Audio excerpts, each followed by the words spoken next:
વેલ મને ગમશે but next time હું જરૂર આપીશ. Y next time? વેલ એમાં એવું છે ને કે ગઈકાલે જ મેં એક નવા ખુલેલા ક્લાઉડ કિચનને ઓર્ડર આપ્યો છે. Sir if you don't mind, શું હું એનું નામ જાણી શકું? ઓ યાર વેલ શું નામ હતું એનું? ગોકુલ સમથિંગ. નો યાર it's Vrindavan cloud kitchen. What? Oh god, તમે એમને ઓર્ડર આપ્યો છે? હા કેમ, એની પ્રોબ્લેમ? સર હવે હું તમને કેવી રીતે કહું? જો હું કંઈ કહીશ તો તમને એવું લાગશે કે મને તમારો ઓર્ડર જોઈએ છે. No you don't worry, you can tell me anything. અરે સર હવે તમે મને આટલું ઇન્સિસ્ટ કરો છો તો હું તમને કહી જ દઉં છું. તમે જેને ઓર્ડર આપ્યો છે ને, વૃંદાવન ક્લાઉડ કિચન, એના ઓપનિંગમાં હું ગઈ હતી લોકોની વિશ કરવા માટે. ઓકે. પણ ત્યાં મારી સાથે જે કંઈ પણ થયું ને, that will really shock you. Well શું થયું ત્યાં? મારે જાણવું છે, તમે કહો. તો સાંભળો.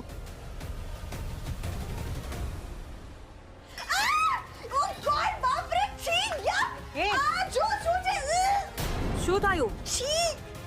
આમાં કોકરોચ છે, જુઓ. કોકરોચ છે? કેવી કોકરોચ? અરે હા, જુઓ અંદર ડીશમાં જ છે. સોરી.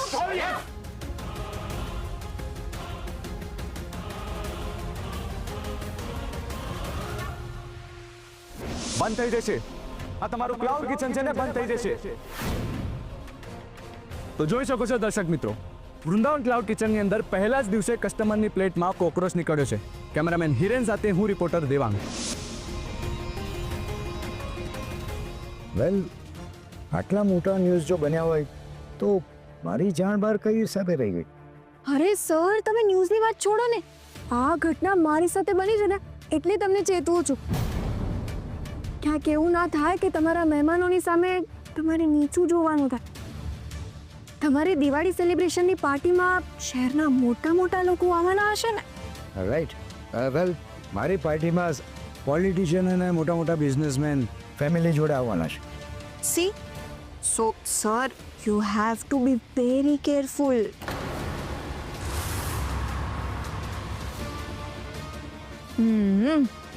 લાગે છે મિસ્ટર ઠાકર મારી વાતમાં આવી ગયા છે.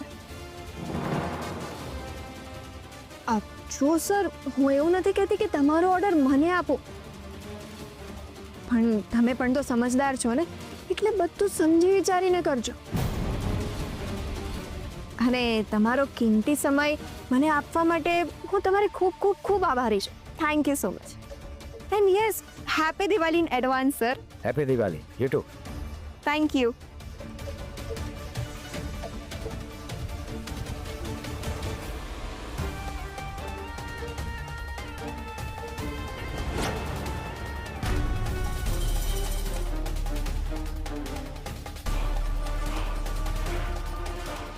હેલો, ક્યાં આરપી?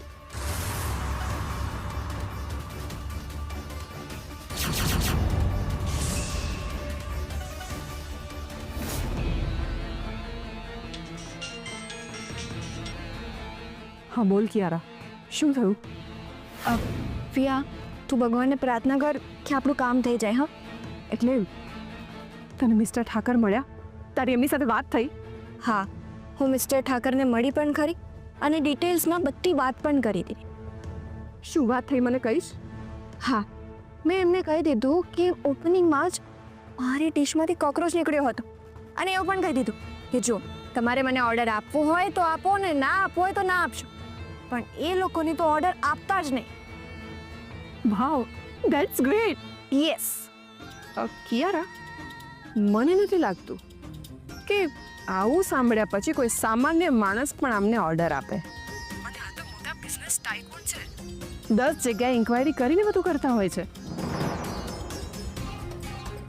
હા, આઈ ડોન્ટ થિંક સો કે આરપીના રિલેશનના કારણે ઠાકર સાહેબ આમને ઓર્ડર આપવાની ભૂલ કરે. યસ, યુ આર રાઈટ ફિયા. આ લોકોને પૈસા અને રિલેશન કરતાં એમની રેપ્યુટેશન વધારે વાલી હોય છે.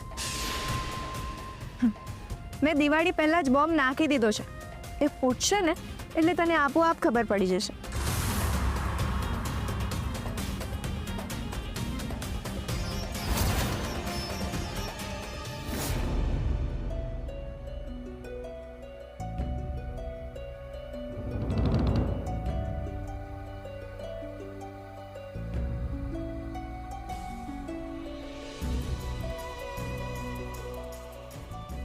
શું થયું શારે? મમ્મીની વાતનું ખોટું લાગ્યું? સાચું કહું ને તો હા ભાઈ. શારે એવું નથી. તને કોઈ મિસઅન્ડરસ્ટેન્ડિંગ થઈ છે. મમ્મીના કહેવાનો આશય કંઈ જુદો હતો અને તું કંઈ જુદું સમજે છે. શું જુદું સમજુ છું ભાઈ? મેં ના પાડી હતી કે કિયારાને અંદર ના આવવા દે. એ છતાં એ લોકોને અંદર આવવા પણ દીધી અને બેસવા પણ દીધી. અને પછી તો તમને ખબર છે ને કે શું કાંડ થયો. હવે કિયારા અંદર આવી જ ના હોત, ત્યાં બેસી જ ના હોત, તો એને લાપસી ખાધી ના હોત, ના એમાંથી કોકરોચ નીકળ્યો હોત, ના મેં એને થપ્પડ મારી હોત કે ના પ્રેસવાળા આવ્યા હોત. શારે હું તારી વાત સમજુ છું, પણ તું મમ્મીનો પણ પોઈન્ટ ઓફ વ્યૂ સમજ ને. મમ્મી એવું કહેવા માંગતા હતા કે જો તે કિયારાને લાફો ના માર્યો હોત તો કિયારાનો ઈગો હર્ટ ના થયો હોત, અને કિયારાનો ઈગો હર્ટ ના થયો હોત તો મીડિયાવાળા ના આવ્યા હોત. એટલે ભાઈ હવે તમને પણ આ બધામાં મારો જ વાંક દેખાય છે એમ ને? ના શૌર્ય, પણ તારા ગુસ્સાનો ચોક્કસ વાક છે. શૌર્ય, આપણે જ્યારે કોઈ બિઝનેસ લઈને બેઠા હોઈએ ને ત્યારે આપણે એવું કોઈ કામ ના કરવું જોઈએ જેનાથી આપણને નુકસાન થાય. તું જ મને કે કિયારાનું આમાં શું બગડ્યું? અરે એના માટે તો ભાવતું હતું, એ વેદે કહ્યું, એવું જ થયું ને. શૌર્ય, મારું એવું માનવું છે કે આપણને કોઈના ઉપર ગુસ્સો આવે ને ત્યારે તરત રિએક્ટ કરવા કરતાં એ ગુસ્સાને મગજમાં રાખીને યોગ્ય સમય પર એનું રિએક્શન આપીએ ને તો એનો ફાયદો આપણને જ થાય છે. શૌર્ય, મારી તને એક જ રિક્વેસ્ટ છે, પ્લીઝ મમ્મીની વાતનું ખોટું ના લગાડીશ. આઈ એમ સોરી ભાઈ. કમ ઓન છે એમ, તું મને સોરી કે એટલા માટે તો નથી જ કહ્યું તને. ભાઈ એક વાત કહું, તમે અત્યારે મને આવી રીતે સમજાવો ને તો મને રાધા ભાભીની યાદ આવી ગઈ. કારણ કે જ્યારે બધા મારી વિરુદ્ધમાં ઊભા હતા ને ત્યારે રાધા ભાભીએ મને સમજાવીને મને જીવન જીવવાની નવી દિશા બતાવી હતી. મને રાક્ષસમાંથી માણસ એમને બનાવ્યો હતો.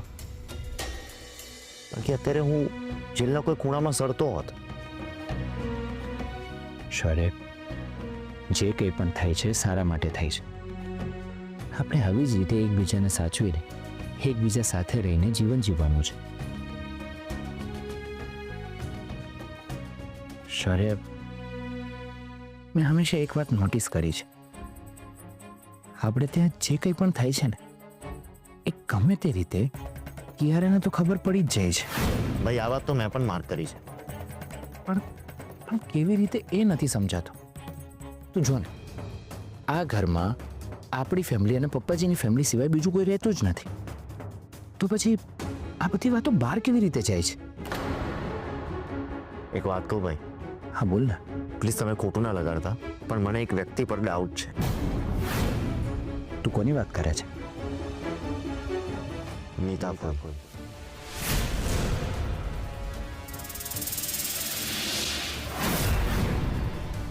શું શૌર્ય, તું કંઈ પણ બોલે છે? એ આવું શું કામ કરે?